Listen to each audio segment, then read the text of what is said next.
할렐루야. 오늘의 말씀은 왜 성경을 자세히 읽어야 하는가?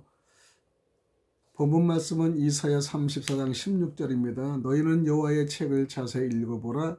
이것들이 하나도 빠진 것이 없고 하나도 그 짝이 없는 것이 없으리니 이는 여호와의 입이 이를 멍하였고 그의 신이 이것들을 모으셨음이라. 할렐루야. 오늘 함께 은혜 받을 말씀은요, 여러분이 너무나 잘 아는 구절이죠. 이사야 34장 16절은 말씀으로 너희는 성경을 자세히 읽어보라는 것이죠. 성경 말씀은 하나님의 입이 명하셨고요, 하나님의 신이 말씀을 모으셨다는 뜻입니다. 핵심은 성경을 거듭 열심히 읽으라는 것이죠. 열심히라는 말은 자세히라는 의미와 같다고 생각합니다. 열심히 성경을 읽다 보면 자연스럽게 자세히 읽혀지게 됩니다. 우리가 사물을 보는 관점도 있어서도 한 번 보는 것과 두 번 보는 것과 세 번 보는 것은 차이가 있습니다.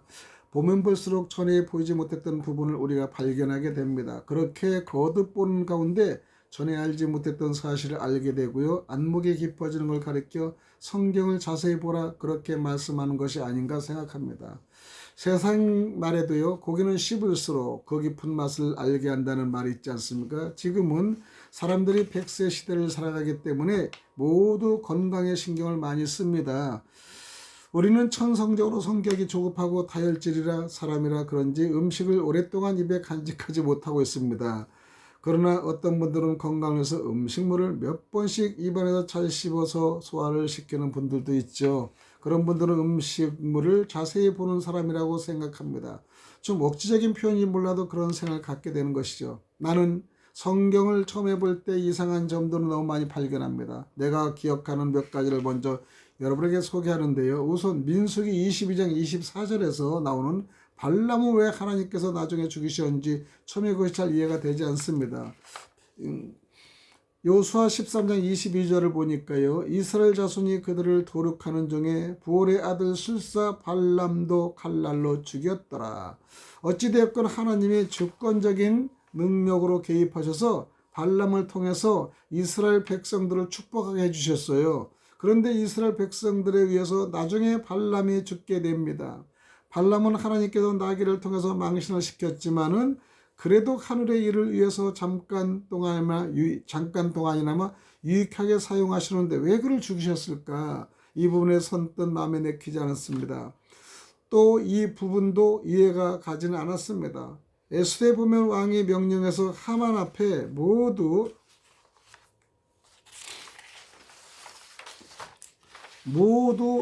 절하라고 하죠. 그런데 모르드게가 절을 하지 않음으로 말미암아 자기 개인만이 아니라 이스라엘 백성 전체가 12월 13일에 죽게 되었습니다. 그래서 성경을 보면서 안타깝다. 그냥 왕의 명령대로 절만 했다면 이런 일이 벌어지지 않았을 텐데 왜 절을 하지 않았을까? 여러분 그런 생각도 하지 않겠습니까? 설사 개인에게 치욕적인 부끄러움이 된다 해도 대의를 위해서 나라와 민족을 위해서는 절할 수 있는 것이 아닐까? 그런 생각을 했습니다. 그것이 잘 이해가 되지 않았습니다. 성경을 읽다 보니까 처음에는요, 구절구절 속에 담겨있는 내용의 사연들이 그렇게 잘 이해가 되지 않은 부분이 너무나 많이 있었어요. 왜 성경이 이렇게 기록된 것일까 하는 의문도 있습니다. 그러다가 성경을 계속적으로 한 번에서 10번, 10번에서 20번, 20번에서 50번, 50번에서 100번 거듭날 읽을수록 보이는 내용이 이해가 안 되는 것이 이해가 될 때가 있다는 것이요. 많이 읽은 사람, 저는 100번 안 읽었습니다. 100번 읽은 사람 얘기입니다. 의문점이 스스로 읽어가는 동안에 서서히 눈에 보이기 시작하고 깨닫게 되었다는 겁니다. 제 주변엔 300번 읽은 목사님도 있어요. 어제도 요양원에 가서 300번 읽어보니 그냥 막 줄줄줄 하면서 그 요양원 할머니들이 이해하게끔 하시는데 참 잘하셨어요. 그러다 우연히 라디오 방송을 통해서 세종대왕 어록 속에는 독서 100편의 자연, 아무리 어려운 책이라도요 100번을 읽으면 스스로 깨닫게 되느니라 라는 소리를 들었습니다. 그때 내가 세종대왕의 어록에 있는 그 말을 통해서 무척 큰 은혜의 감동, 충격을 받았다는 것이, 아 그렇구나. 성경을 열심히 읽는다면 내가 지금 읽는 순간은 깨닫지 못한다 할지라도 어느 때에는 열심히 읽는 과정에서 다 깨닫게 되는 기회가 주어진다는 것이죠. 그래서 하늘은 스스로 돕는 자를 돕는다는 말이 있지 않습니까? 이렇게 나름대로 자신의 어리석음 속에서 한 가지 사실을 깊이 이해하고 깨닫는 그런 과정을 알게 됐다는 거죠. 물론 제가 정확히 성경을 몇 번 읽었는지 몰라도 그래도 몇백 번을 읽은 사람들이라고 하지만 저는 그렇게 못했어요. 그래도 지금 계속 읽어가고 있고 하고 있는 거예요. 그냥 부족하지만 지난밤에도 3시까지 성경을 읽고요. 아침에 점심에 조금씩 읽어나가고 있습니다. 그러나 아직 미숙합니다. 그런데 한 가지 놀란 사실은 깨달아지는 만큼 이해가 되는 부분만큼 내가 깨닫고 이해할 부분이 읽을수록 더 많이 생긴다는 것이죠. 아는 것이 우리가 아는 게 많으면 우리가 질문도 나오는데 아는 게 없어서 질문도 안 나오는 겁니다. 내가 아는 것만큼 내가 모르는 부분이 더 많아진다는 것이죠. 그래서 배움은 끝이 없다. 노인이라는 할지라도 어린이에게도 배울 점이 있다라는 것이죠. 그런 세상 말들이 있는 것 같습니다. 솔직히 요즘은 이런 생각을 우리가 하고 있지 않습니까? 비교가 되는 거예요. 아, 정말 내가 살아있는 동안에 하나님의 말씀을 얼마나 이해하고 깨닫고 터득하고 믿게 됐을까? 이 믿음의 영역이 내 믿음의 세계로 성경 말씀 속에 있는 하늘의 세계 영역을 얼마나 탐구했을까? 어떤 데는 몸부림치는 거예요. 몸이 아파서 못 읽고요. 눈이 어두워서 못 읽고요. 허리가 아파서 참 그럴 때가 많습니다. 이거 변명이 아니라 실제로 아파서 못 읽고요. 보이지 않는 것도 있습니다. 아, 더 눈이 좋아서 더 많이 봤을 걸. 그런 후회도 합니다. 에스더에 보면 3장 11절의 4절 보면요. 그의 아수에르 왕이 아각 사람 함무다다의 아들 하만의 지를 높이 올려 모든 함께 있는 대신에 두니 대궐문에 있는 왕의 모든 신복이 다 왕의 명대로 하만에게 끌어 절하되 모르드겐 끌지도 아니하고 절하지도 아니하며 대궐문에 있는 왕의 신복이 모르드에게 이르되 너는 어찌하여 왕의 명령을 거역하느냐 하고 날마다 권하되 모르드게가 듣지 아니하고 자기는 유다인임을 고하였더니 저희가 모르드게 일이 어찌되나 보고자 하여 하만에게 고하였더라. 이 선구의 내용 중에요. 모르드게가 왕의 명령에 순종하지 않고 있다는 것입니다. 다시 말하면 하만에게 절을 하지 않고 있다는 것입니다. 그런데 왜 절을 하지 않았을까? 그 이유가요. 9절 안에는 분명히 선명히 나타나 있지 않는 것 같아요. 4절에 보면 날마다 권하되 모르드게가 듣지 아니하고 자기는 유다인임을 고하였더니라는 말씀이 있습니다. 그것이 모르드게가 왕의 명령대로 하만에게 무릎 꿇고 절을 하지 않은 이유라고 말합니다. 그런데 이 구절을 통해서 그 이유로 설명하고 확실하게 깨닫기 위해서는 성경을 자세히 보지 않고는 알 수가 없다는 것이죠. 즉 모르드게 왕의 명령을 거역하고 하만에게 무릎 꿇어 절하지 않는 이유는 하만이 어떤 사람이었기 때문입니까? 에스더 3장 1절 2절에 보면 그의 아수르의 왕이 아각 사람 함무다다의 아들 하만의 지혜로 높이 올려라는 말씀이 나옵니다. 바로 하만이 아각 사람이었기 때문에 무릎 꿇고 절하지 않았다는 의미이죠. 아각 사람은 어떤 사람일까요? 그러면은 아각 사람은 아말렉 족속입니다. 여호와 하나님이 모세에게 아말렉 족속을 절대 잊지 않도록 여호수아에게 명하였습니다. 말씀을 기억할 것이 출애굽기 17장 14절을 알 수 있습니다. 왜냐하면 이스라엘 백성들이 뱀진을 치고 적각골이 흐르는 가나안 땅으로 행진해서 들어갈 때에 병자라든가 나이 많은 사람들이 뒤에 처지게 마련이죠. 이 아말렉 족속이 그 뒤끝을 따르면서 이스라엘 백성들을 야금야금 쳐서 죽인 겁니다. 그리고 그들이 가지고 있는 물건들을 탈취해 갑니다. 아말렉 족속이 그런 족속이라는 것이죠. 그래서 하나님의 모세를 통해서 여호수아에게 그 사실을 잊지 말고 기억하라고 하신 후 오랜 후에 선지자 사무엘 선지자를 통해 사울에게 아말렉 족속을 진멸시키라고 명령한 겁니다. 사람만 죽인 것이 아니라 그들이 가지고 있는 가축, 그들이 가지고 있는 물건까지 절대 너희가 갖지 말고 전부 불로 태워 멸하라고 하신 것이죠. 그런데 사울왕이 불순종으로 하나님께서 사무엘 선지를 통해서 내가 사울왕을 세운 것을 후회하노라 그렇게 하신 말씀을 기억할 것입니다. 바로 하만이 그 아말렉의 후손이었다는 것이에요. 아각 사람은 아말렉 사람 중에서 그래도 가장 힘이 있는 대상, 중심이 되는 그런 존재인 것을 알아야 됩니다. 사무엘상 15장 8절을 인용하시기 바랍니다.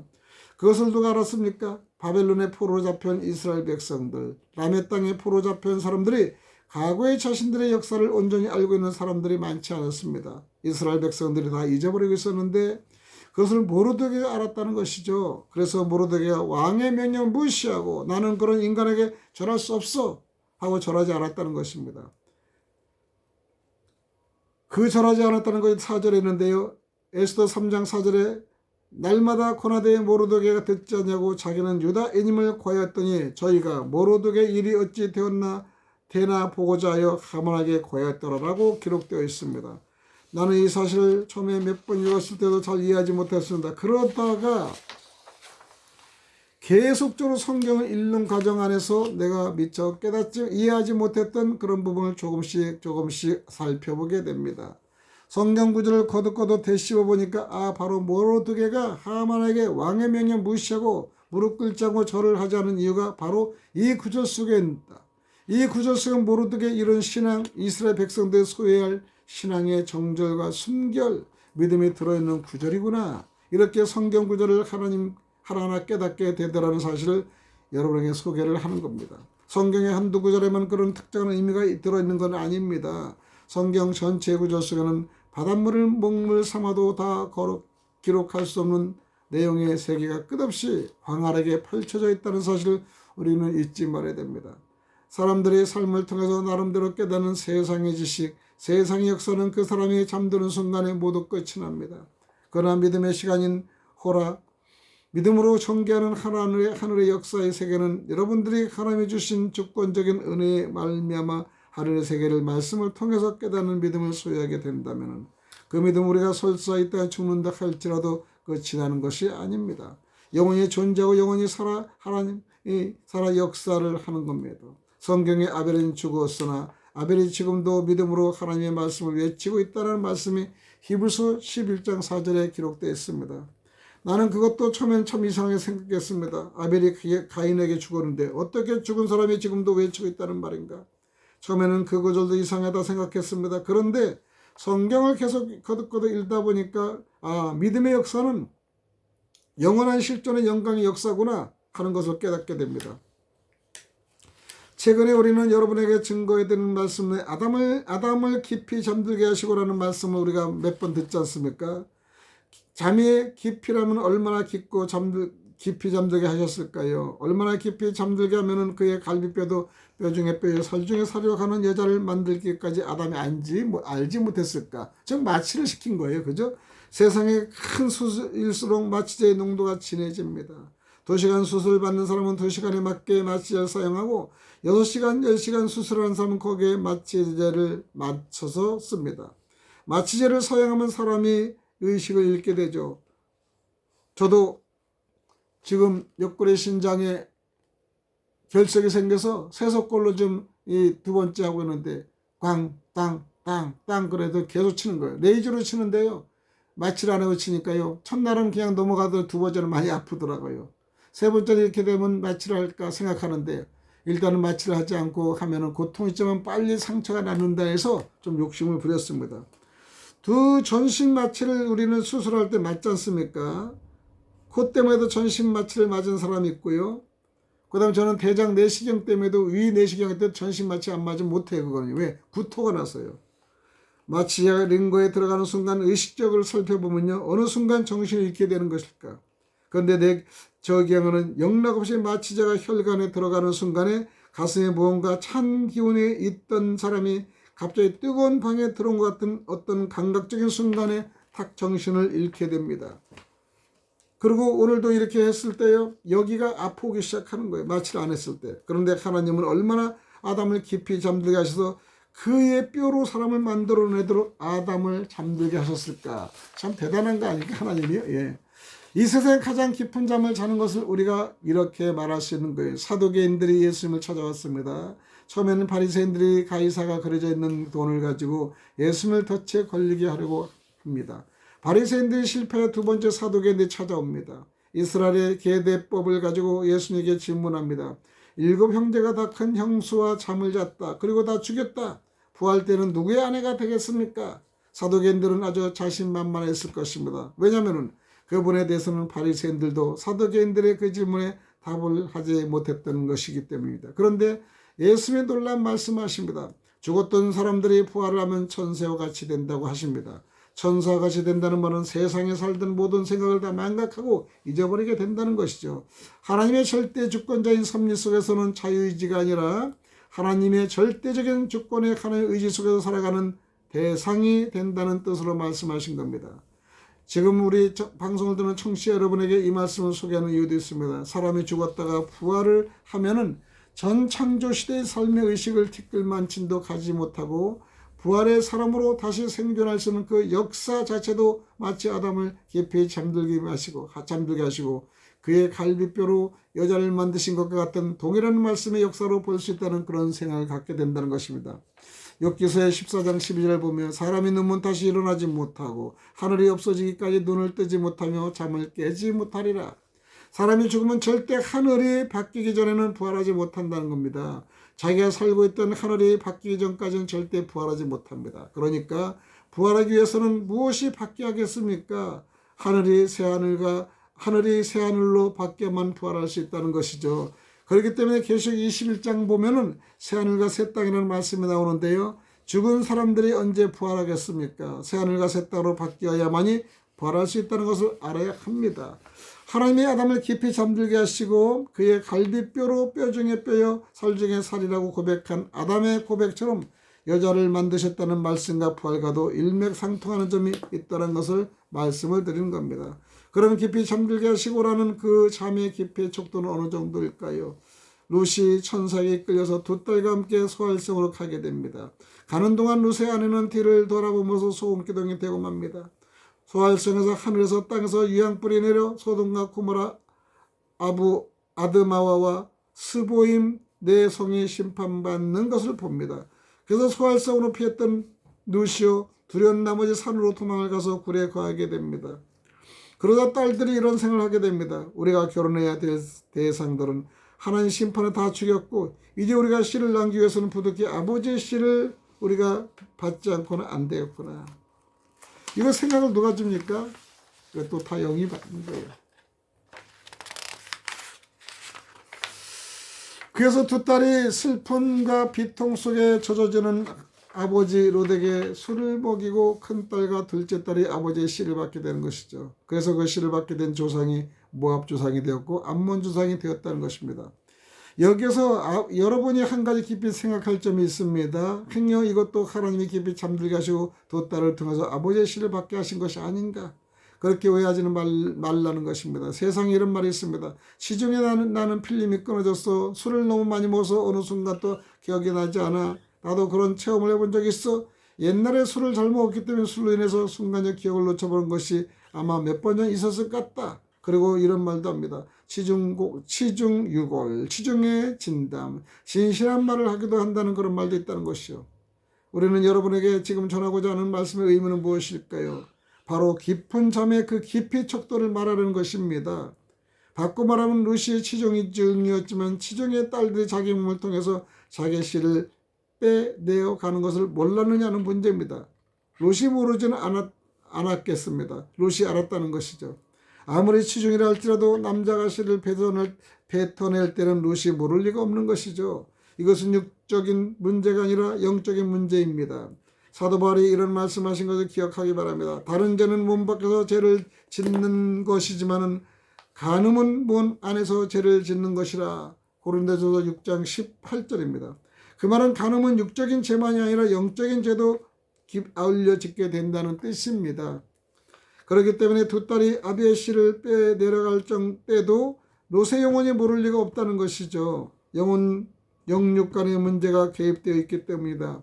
그렇기 때문에 하나님이 모압 족속과 암몬 족속은 10대 후에도 하나님의 총회에 들어오지 못한다는 말씀을 하십니다. 그런데 하나님의 입장에서는 아브라함을 생각하사 롯을 구원해 줬기 때문에 그 죄를 딸들에게 물으면 그 죄가 룻에게로 함께 추궁되어야 한다는 것이죠. 그래서 하나님이 방편적으로 그 죄를 묻지 아니하시고 대신에 이스라엘 백성들이 젖과 꿀이 흐르는 가나안 땅으로 행군할 때 모압과 암몬 족속이 이스라엘 백성들 돕지 못하게 합니다. 그래서 그 죄를 이용해서 모압과 암몬 족속을 하나님의 총에 들어오지 못하게 했다는 것도 우리가 이해가 될 만합니다.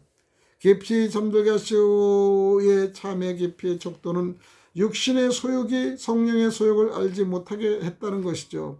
성령의 소욕과 육신의 소욕이 항상 충돌하고 부딪히고 대적하고 있다는 점을 알아야 합니다. 우리가 늘상 기도 가운데 마음은 원이로되 육신이 연약합니다. 이렇게 하지 않습니까?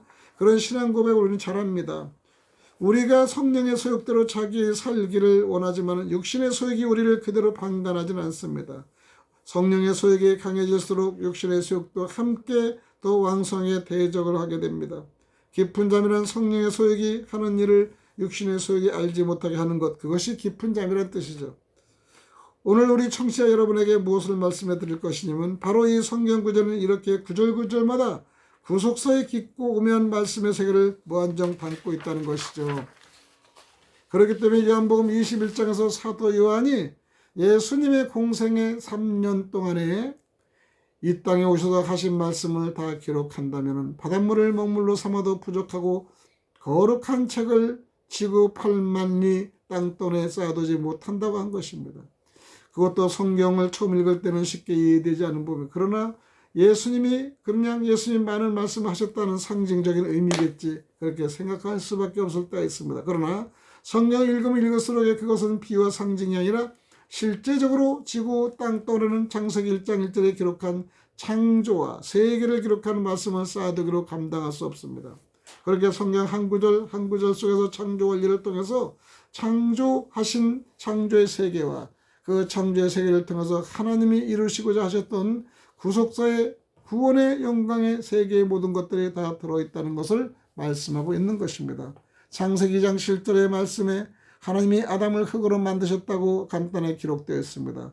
그러나 그 구절 속에는 그 구절 한 속에 지구의 존재의 창조의 비밀이 다 들어있고 생명의 비밀이 다 들어있다는 것을 우리가 깨우쳐야 됩니다.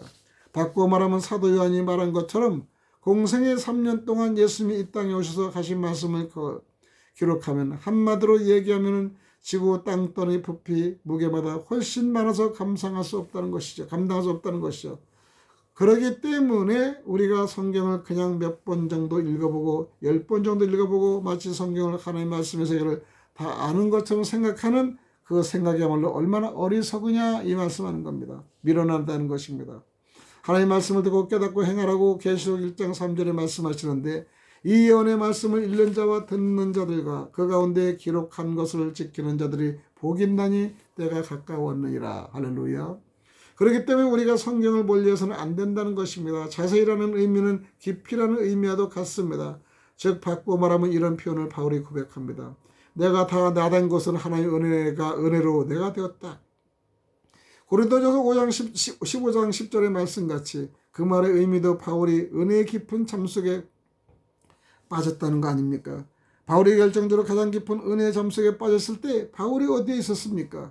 고린도후서 12장 1절 5절의 말씀처럼 바울이 셋째 하늘에 갔습니다. 셋째 하늘에 갔을 때 바울은 가장 깊은 은혜의 잠 속에 빠져 있었습니다. 세상 사람들은 그런 경우를 입신이라고 말하죠. 영혼이 몸을 떠나서 몸을 떠난 영혼이 신의 세계에 들어갔다는 그런 뜻으로 그렇게 표현한다고 생각하고 있습니다. 영육간에 셋째 하늘에 갈 수는 없습니다. 요한복음 3장 13절의 말씀처럼 영육간에 그곳에서 온 자는 예수님밖에 없고 간 자도 예수님밖에 없느니라. 예수님의 친히 말씀하고 계십니다. 그곳에 바울의 깊은 은혜의 잠속에 빠진 후에 육신은 이 땅에 두고 그의 영혼이 신의 세계에 들어갑니다. 그래서 셋째 하늘 낙원에 가서 예수 그리스도의 계시를 통해서 내가 가히 이 말씀을 받았다고 얘기하는 겁니다.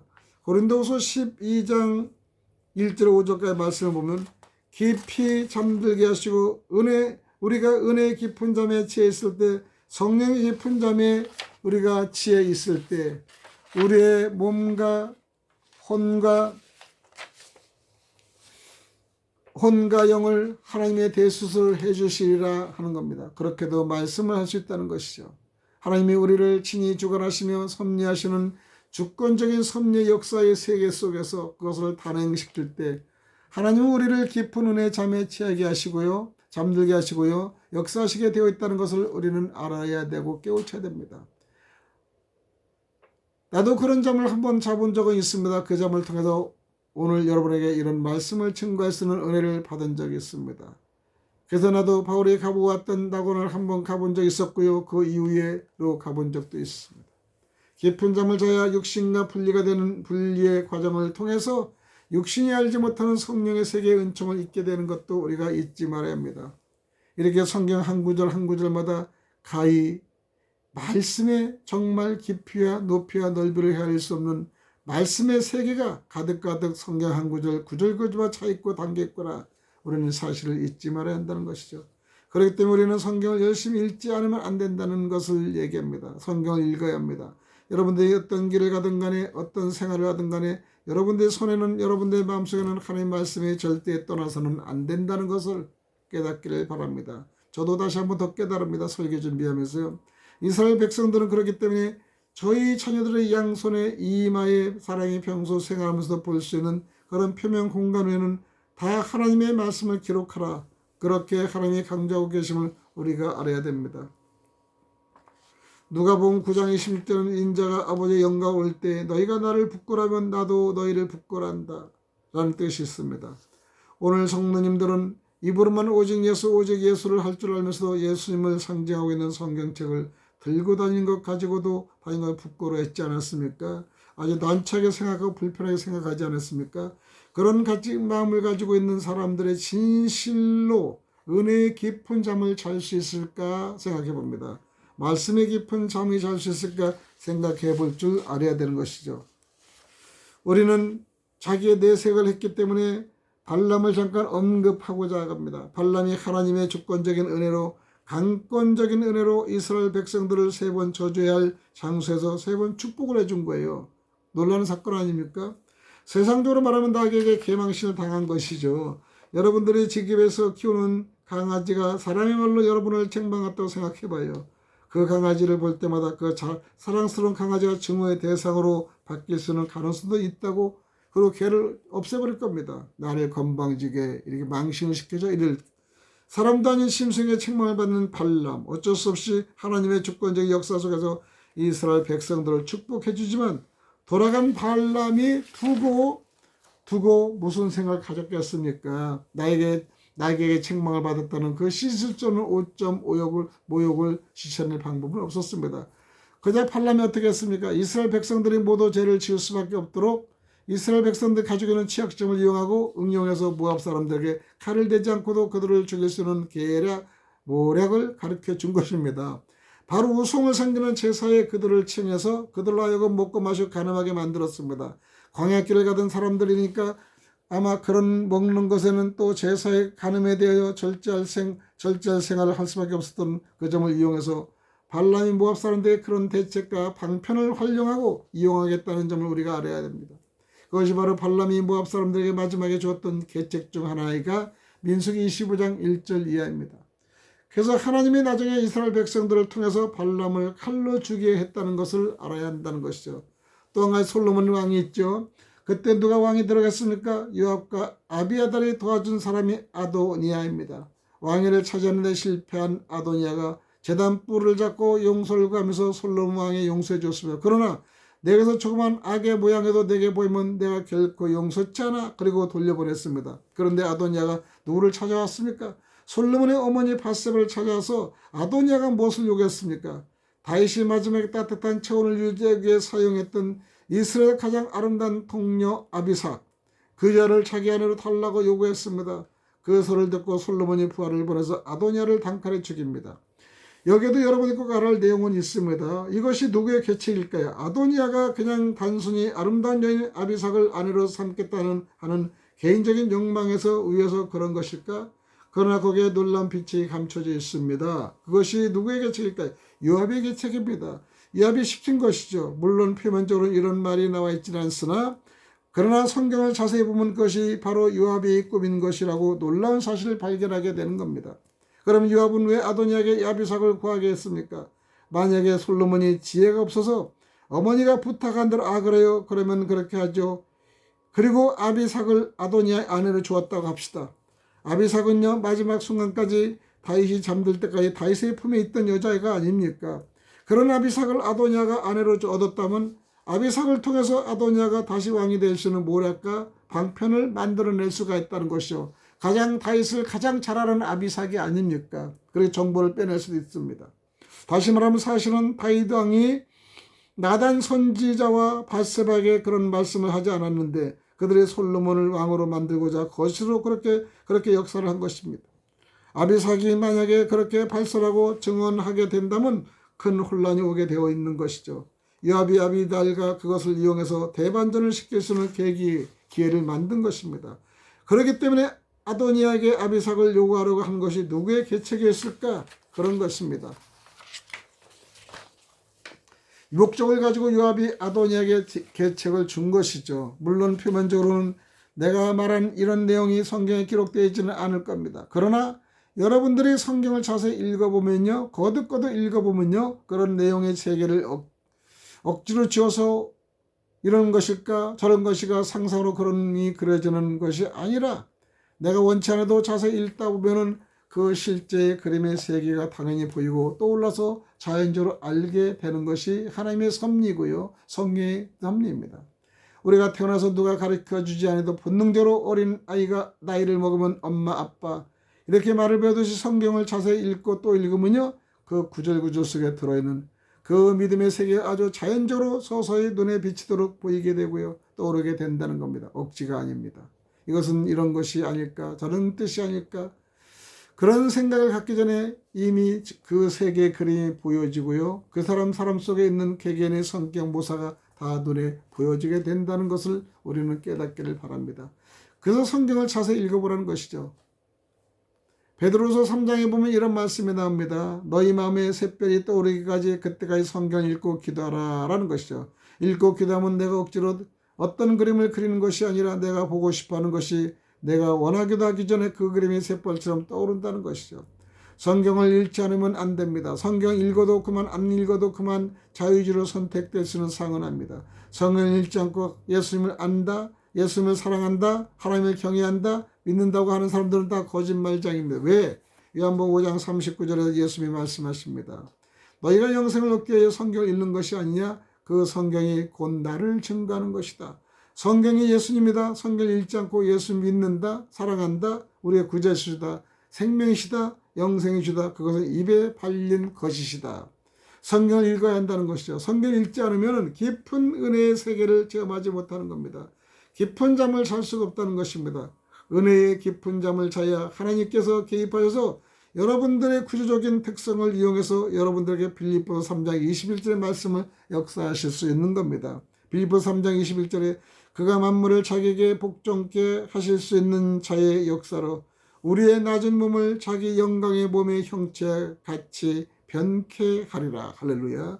우주 만물 만유를 주관하시고 섭리하시고 운행하시고 역사하시는 하나님의 그 주권적인 능력으로 불갑을 죽을 수밖에 없는, 썩을 수밖에 없는 낮고 천한 우리의 몸을 하나님의 아들의 거룩하신 영광의 몸으로 우리의 구조를 변화시켜 주시고 또 축복해 주시고 영광을 입혀 주시는 것을 잊지 말기를 바랍니다. 기도드리겠습니다. 하나님 아버지 감사합니다. 이런 귀한 설교를 하고 귀한 설교를 선포하시도록 은혜를 주심을 감사하며 성경 읽으면서 주님의 뜻을 깨달을 수 있도록 도와주시고 정말 성경 속에 저희 묻혀 살 수 있도록 도와주시옵소서. 그리스도 대신 예수님 이름 받들어 간절히 기도드립나이다. 아멘. 할렐루야. 여기까지 말씀을 드리겠습니다.